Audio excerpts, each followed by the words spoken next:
comprendre que OK c'est aramoko. Wenge makambu. Voilà parce que Zawana. Na no vion banda karate. De quoi là chef? Na ko vion yemo uta. Na bimisai. Faire uta wenge 4x4 bango tout. 4x4 na ko yimba. Ah Prince Bakali tout le va bien. Faire uti ferré, aina 4x4 mais ando yimba te. 4x4 yimba wapi? Akina concert à Bidja. Concert à Bidja. Aiboaka to yimba. Monique ane oyemba te totika bavanti ko Prince Bakali afona zaona Emilia zaona nani président Weranson we uta président bango tout nani azana oyemba wapi aki pire petit ya président Weranson de la Forêt Ferregola oui pire petit yaki pire petit omoni eba kwanzani atali pesa okinezate président Weranson nenga doda ki do ate Prince petit ya ngana zana simananga na peso linima Ferregola ndé aza formateur soka formé au monte net a formayo au longo ke maison mère a formanga ndeni to bisoni to tomolo ke so ate komi lelo yeba pasinga na mona wana au travail banzembe ko bimisa banzembo ti to bete ba ane bonira bisoti mo doli pour mingi noti na soka fali botala ka fali botala fali no botala fali c'est-à-dire oui nenga beta oui. Là, il a répété la fois passée avant Ouira qui est aux États-Unis. Combo parce qu'il y a beaucoup plus même dans la commune qui ne partout orchestre tout les quand même il va faire rigolo là bando benga mingi mbi ali kompa doli mais chez Weranson on a combo mo na succès mikolo makasi ba bengo tashibir tashi oza musulman na musulman te moni pe la tashibir ya solo te vie ay bo calculer atali ga mamno sala atali ga façon yemo ga lukelinga komo comment la de la forêt mom taper ce komo oui Weranson président oui mais là yemo abige oui doli tashimir yemo taper singa vous entendez ce que tu mais tam sunga na otala ba capacité mo boui wana ngote ce que tu ota mutu oyo beta mais tam sunga tune question de du nuit izala wapi kangina ngango pesanga 6e accord ya lamine tamso yebite na mona so ki deya no pananga esimbate j'essaie de comprendre bien Mark House en oyo baba note wana o lobite bon ils a passé il faut comprendre ngo il faut zara lo ba kabale ba GB ba dino base ba vena biso ba popolipo bango ne ba ko comprendre makambo wana yevu mabona yebite pona vane na mona makambo na sala ngote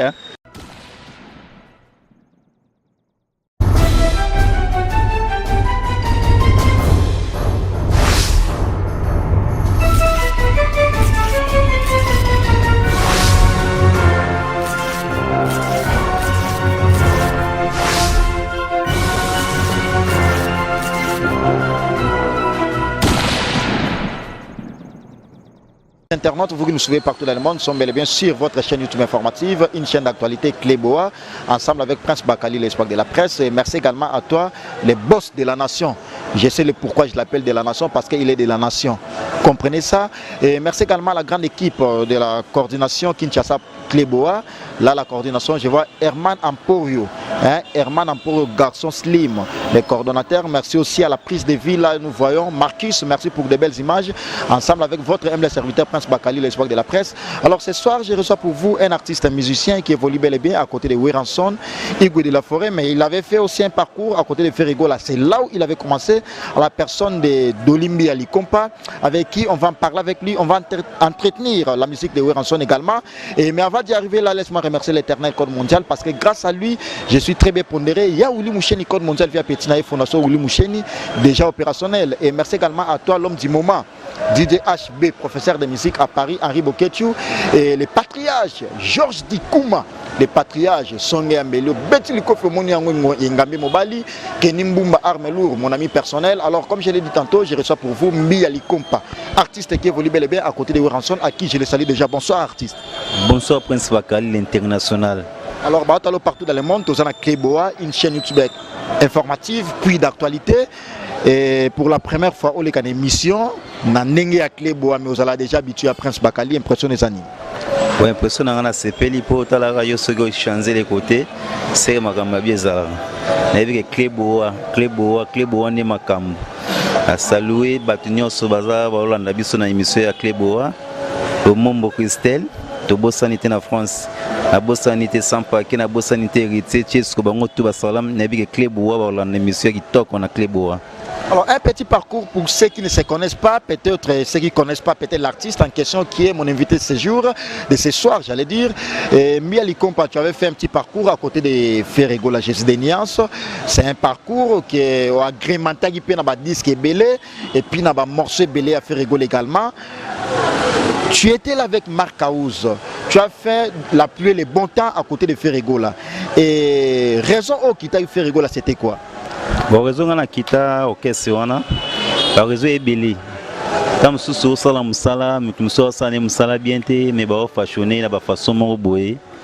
Au monde là qui est mo sala passe. Mais na mon orchestre évolué mais ba musu ba za on ba chef, bana ba ba qualité aux chef té. Sur les plans musicaux? Oui. La qualité aux chef té comment? Parce que yo aux département mo na Marc Aouz. C'est sans polémique, ce sont des questions de référence.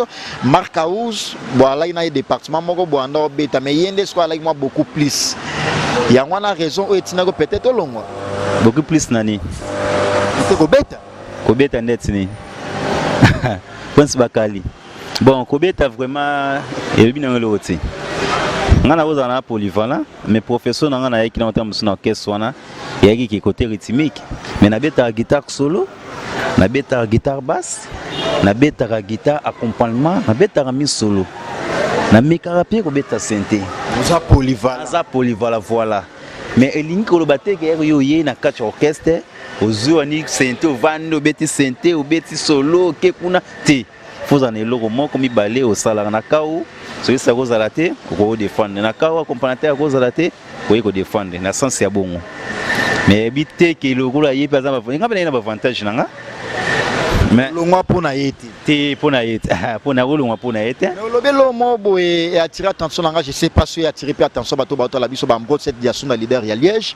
Obi exactement batum sous soit bi bouloté mais ba pesa ba titre mot boy. Tandis que Marc Aouz wana oboza département monaye au to comme on peut en quelque sorte que départ na yo za ba cause ya par exemple, on doit bêter parce que Marc Aouz n'est en tout le temps mouvement, déplacement, il peut tendance à beaucoup plus, il y a au cas déplacé. Marc Aouz, tant que directeur artistique, il y a orchestre à faire rigolo. Il y a un lobby qui non, tout le monde boulot, mais on peut savoir un titre. Bon, titre c'est trop dit, mais oui, bien mon directeur artistique. Oui, bien il y a d'autres, oui, tout le monde a gamme, il y a d'autres, tout le monde a note, il y a d'autres, tout le monde a manger, tout le monde a minère. Harmonique na kati ya musique. Vous entendez ce que tu mais tam sunga na otala ba capacité mo boui. Wana ngote. Ce que tu ota mutu oyo obeta mais tam sunga tune question do d'inf du nuit. Ezala wapi? Kangina ngango. Pesanga 6e accord ya la mine. Tam so yebite na mona so ki deya no pananga esimbate. Je dois comprendre bien Marc Aouz en oyo ba note wana o lobite. Ah bon, ils a passé il faut comprendre il faut zara le ba kabale. Ba GB, ba dino base, ba vena biso ba popo lipo, ba ngoni ba ko comprendre makambo wana. Yé vous m'abonner ebité pour na vane na mona makambo na sala ngote. Il y a une raison na o longo la gi jet set l'orchestre cher à faire rigoliser pour na yango. Il y a une raison na ngate na non vient na orchestre moko. Na non vient na orchestre moyo. Mesome. Na non vient mesome. Merci beaucoup, c'était le parcours, un petit parcours de l'artiste qui est mon invité ce soir, à la personne de Miali Kompa Doli, artiste qui évolue bel et bien à côté de Wiranson, Hugo de la Forêt, patron du groupe Wingom Muska Maison Mère. Alors parlons à présent de l'orchestre Wingom Muska Maison Mère, l'orchestre cher à Wiranson, Hugo de la Forêt qui séjourne aux États-Unis, clin d'œil spécial à lui. Miali Kompa a préféré Gola, un petit parcours, on a raison, peut-être, ou est-il au long orchestre à faire Gola. Présentement, tu évolues à côté de Wiranson, le patron de Wingom Muska Maison Mère. Intégration ne se passe pas et puis évolution présentement dans la maison mère, ça se passe comment? Ah, il passe bien, Prince Bakali, Prince, na ibi si orchestre on est un grand mouvement, na comprendre marqué orchestre ya ramoko. Wenge makambu. Voilà parce que zawana. Na non vion banda kalate. De quoi là, chef? Na comme vion, yé moi uta. Na bimisay. Faire à Outaouenge 4x4 bango tout. 4x4 ane yimba. Ah, Prince Bakale, tout le va bien. Faire à uti ferré, aina 4x4 mais ano yimba te. On a Neymar qui a expliqué l'histoire. On a été à Wenge, BCBG 4x4, on a tout dans l'ensemble, on a président Jibin Piana. À Loba Wera, à Zalape, on a parmi équipe, il y a cofondateur, il y a Wenge BCBG 4x4. Faire égale à paix à Zalaki, il y a des musiciens à Wana, mais à fruit à Wera en santé. Oh, il y a eu solo, à Zalarate. Mais l'histoire peut pas après Nakaya. Mais l'histoire est mon, on a 4x4 à Yimba Wapi. Akina concert à Bidja. Concert à Bidja, à Boaga toi Yimba. Tu es Monique. Ane Yimba tia. Tout ce qui va vendre, c'est Prince Bakali. À fond na zaona, Emilia zaona. Nani président Weranson, oui ou t'as eu président bango tout. Nani zaona Yimba Wapi. A qui pire petit président Weranson de la forêt. Ferregola, oui. Pire petit. Ya qui pire petit, au monde est Panzani, à telle personne qui n'est athée. Prési Weranson nenga doda ki do ate Prince Petit ya ngana zana simananga na peso linima yo moni eriye ayena simave tindi lo pesa makambo ala makambo prési ni mtapesa makambo wenge muzika maison mère internationale mtapesa makambo wana ya université batu ba comprendre ko expliquer wenge muzika maison mère on za campus nga benga ngo campus ebimisa banana ndenge na ndenge makambo ndenge na ndenge batu ba sala campus ebimisa. Parce que yo Robinga, il y a eu 4x4 bon, ayemba wapi. Qu'est-ce qu'on a dit quoi ayemba Prince Bakali. Mais ndето lana c'est sans polémique et ça to relaté juste maloba binomio ba musicien parce que nengozo lobela na posa na minito chez Weranson. Mais en écoutant aussi ceux qui sont restés à côté de Ferregola balobi Ferregola ndé aza formateur. Sera formé au montenet a formayo au longo ke maison mère. A formanga a formanga ndeni to bisoni to tomolo ke so tse komi lelo yo ba pasinga na monaka wana au travail banzembe ko bimisa banzembo ti to bete ba ane obondela bisoti mo doli pour mingi noti na soka fali botala ka fali tina no botala fali c'est-à-dire oui nenga beta oui wana ko fali azu contrat na Inibra na Inibra beti premier concert na société membre ya brasserie. Voilà. Le premier concert à la Liberté, il continue to beta concert municipal. Il faut que tu beta bien, tu bien, boye, tu beta tous les concerts et si ma yon mona sala contrat na société ona. Sikoleni. Ando tina sobola na fali ninga obeta. Les autres comprennent que Mbia li compa côté Weranson, oyo après naga côté ya Ferregola Jésus de Nias, et zalaï vraiment aux zalaï na niveau moya humanité na minute aux na université ou apprendre encore beaucoup de choses l'avantage. Voilà l'avantage est belé. Pour na yeba na ngana ya raskopa ngana ya ko bimisane na ya kat na ngana PC on orchestre na yesu koyo na muke ngana nango via tali la forêt. Oui. Oh ya dako ya nani. Ya na mo yo ibengeti. Azo côté yo salabo kabalo zalabo yo zalabo ye moti bagiti marope sula mnoko ata l'évolution ngekini beta boy GB zalabo dino bazalabo tashimi zalabo au moins ki makamnyoso tala simona biso landi doara sebundo ya machine de guerre pesa zali razo beta kabalo zali go center zali o senti ki makambo na la répétition la fois passée avant Wera qui aux États-Unis Nagi combo parce qu'il y a beaucoup plus même dans la commune qui ne partout orchestre tout les quand même il va faire ego là bando benga mingi mbi ali compa doli mais chez Weranson nagi combo mo na succès mikolo makasi ba bengo tashibir tashi aux musulmans na musulman te moni pour la tashibir ya solo te vie ay bo calculer atali ga mamno sala atali ga façon yé monga lukelinga komo comment la de la forêt mon taper ce komo oui Ranson présent oui mais là yé mon abige oui doli tashimi yé mon taper singa parce que mon la gona tashibi bon na ebiti wana ka komo via pesinga j'essaie de comprendre bien tashibi oui za makambo c'est makambo na ko kabelo ngo petit na kufa te na lungo na pesa mo gana na makambo te so ina lungo na pesi yo wana bomba comprenez que je suis bel et bien avec artiste musicien qui évolue bel et bien à côté de Weranson Igo de la Forêt à la personne de Mbia Compa mais désormais on l'appelle affectueusement chez Weranson Tashibir ba fan il y a maison mère nyos tout.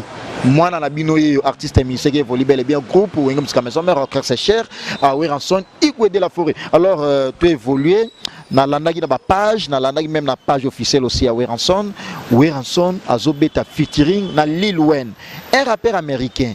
Est-ce que vous avez une rumeur, ou est-ce que vous avez créé buzz, ou est-ce que actualité vraie? Et surtout que ma maison mère au satin, Weranson a start. Bon, on va pour ça, on va obéir featuring, ta boyaka. Banan bala na pour ça, américain. Nami tu as n'ambogani. Anambogani. Non, poser ma question heureusement. Anambogani. En États-Unis. Obi comme va tourner les coups de featuring. Mais il y a mes sangs roloba lobati, soit ça le mot boyer roloba. Elle aura fallu. Soit ça le mot lobaratin. Bobo sende di la semaine. So tali nengi faso via yemi faso bensi matale beti na kati. Na habité à devoir hein. Et voilà on met maintenant na balance en c'est sans polémique parce qu'un des to louer en son d'abimsa album na e. En tout cas franchement 7 jours de la semaine, tu ebiga chamon des obeta na générique hein. Chamon encore. Ngaloke tu na diemba. Biso to beta sous ngaloke tu ma mingi tata ba nzembo na kati. C'est Rolanda tin. Est-ce obimanga. Nikolo ke ba boîte. Otambola. Na limite otambola pour la vie privée nanga. Te oui c'est ngoto bela. Otambola. Obenge mikolo nzoto ki bien tesko otambo vie privée ndeni. Eh disque 100% sûr. Parlons aussi de featuring parce que la télé c'est l'État, de courir derrière l'État featuring na Lil Wayne on les a confirmé ou les a bête kabakri. Les a bête a confirmé bon sens sauver il m'a opé sa information nyoso. Il m'a beau senti que ma moine c'est confirmation. Mais par rapport au lobelana qui est venu dans les États-Unis par rappeur américain, par musicien américain, bah tourner la vie mingi la résidence pour que ba beta ba featuring naie ou yende manager na mta contacter ba musicien pour que Weranson a luka un peu yeba na sur les plans na les États-Unis. Après ça yeba déjà. Ningi mona batu ala te quand même. Ah, bo batu un peu ba yeba na. Ah. On place musu ba yebi bangote. Weranson na yeba na. Pour la featuring, tu as bêta badis banana, bêta badis que simba, ratile le sim. Il y a des gros bêtes le mot sur l'anzate. Et si mi peut bêti contrat, pas bimi banda pour que c'est bêté. Pour que c'est bêta, ratile le bêta. Il y a habité à Prince Bakali. Alors, de la forêt à Sanandeng aux États-Unis, orchestre Tikali a préparatif à mouvement Sandengi parce que tu as mis vraiment pratiquement la source interview dans Nganayo parce que c'était vraiment parler de l'essentiel avec cet artiste musicien. Mais au moins, on va les recevoir parce que Asa Moutalindanda a gratté les bisous, ça a découverte, il y a notre Sika. Nenga bigaye équipe nationale, mais équipe nationale, moi j'aime pas appeler ça comme ça. Parce que tout le monde a raté, par exemple, supposé, quel joueur, il s'appelle comment encore, Dieu merci Mboka Nenga Beta en équipe nationale, wana, Ayali sous Vita. Deux ans, le gars Mikiti, si sous na Semakasi. Amata toujours, à comme à niveau de France, pays Moussouana. Mais tout le monde a dit, misé, na mino longue, la team Wata. La team Wata na bamsuba bengango équipe nationale parce que ba musicien ba longa maison mère ba ya la team Wata. Ouais ba Simba. Ba Simba. Ngane na abuna robeta na orchestre na utanga bakumbwana. Obi ana vanna ga Prince Bakali ko bossa na terre. Et na vanna ga na sala orchestre. Ah leader na sala orchestre.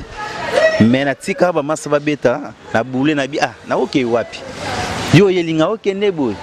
Kende boy, nepsa ko na obeta na orchestre motenga envia maison mais na boma orchestre na ya maison mais équipe nationale na yuti na maison mais équipe nationale na yo beta na Dragon na yo beta na Lupopo na yo beta na Sanga Balinde Simbite Simbi ata mukete. Mais un exemple où est valable et puis où lobela pe batu où te à batu ambulance azaki animateur titulaire ou aboaka na 7 jours de la semaine ba cri où ezaki na binisaki à longwe en plein succès à quel la timwata et puis à sali cri que kuna en vivre bien que ba succès mam touana mais en se retrouver mais à yel la timwata à moni que kuna ne vie ezali una vie ezali bon a payer car na maison mère ndé na maison mère na car to solango bien na maison mère na car na payer car na maison mère na payer deuxième car na maison mère sur na maison mère ba yebinga na maison mère ti monde ti botalanga 5 continent botalanga et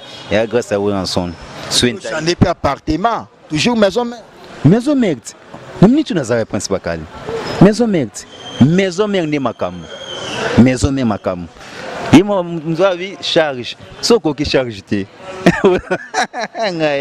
Charge l'équipe m'a casse na wenge. T'as pas personne charge na wenge à jeter. Faut saisir l'opportunité à jeter. Nous sommes là comprendre banga ba charge. So za mana charge ba personne na wenge bo simango. Au monde OK liboso. Merci beaucoup et merci pour boucler la boucle parce que nous sommes arrivés pratiquement à la fin de cette grande émission ensemble avec mon invité de ce soir, Mbiali Kompa Tachibiri. Babi désormais Bobengari Komona Tachibiri, un artiste musicien, accompagnateur soliste, mais abeta appelez-moi tout donc à polyvalent, mais rôle na yo nécessairement rôle na yo habituellement na ndenge ya maison mais au beta so yema répétition boy au beta guitare. Bon, nezo mer maneza ona rôle les arrêter pour apprendre GB soliste, j'ai bêta solo bien, mais puis à tiens n'ali compas. Kabalo sur le bêta compagnon senti que oui, guitariste. Guitariste n'a pas le senti que y a ballonné makaba meilleur. Atalanga pebo, ebi que j'ai bazan on a kangi bo doli Tachibiri yo pe kozala na côté mi solo. Ça rappelle so raye, on a panza biso nyonso j'ai po ozala mamutema mabe vers muninga te mutu nyonso za se retrouver na ko na ye et ça la bien-être mikolo GB azobela. Nazo sala intérim nae côté rythmique. Vous sentez que pour tout ezala te biso na to panzager na ndenge ya bongo. Ya panzager pour za ibengi. Alors Tommy pratiquement sur l'émission Nabiso, merci à toi l'international Kersi Maël, l'international mon ami personnel et Gislesa di Simo Colombe à la trousse de service, tonton Dianzenza les bourgeois, merci beaucoup à toi. Les patriarches Georges Dikouma, Songe Ambelengambe Mobalo, Betty Likofi Omoni Yango, merci beaucoup. Maître Lola de Bruxelles, plus important, merci beaucoup. Maître Lola de Bruxelles est nécessaire.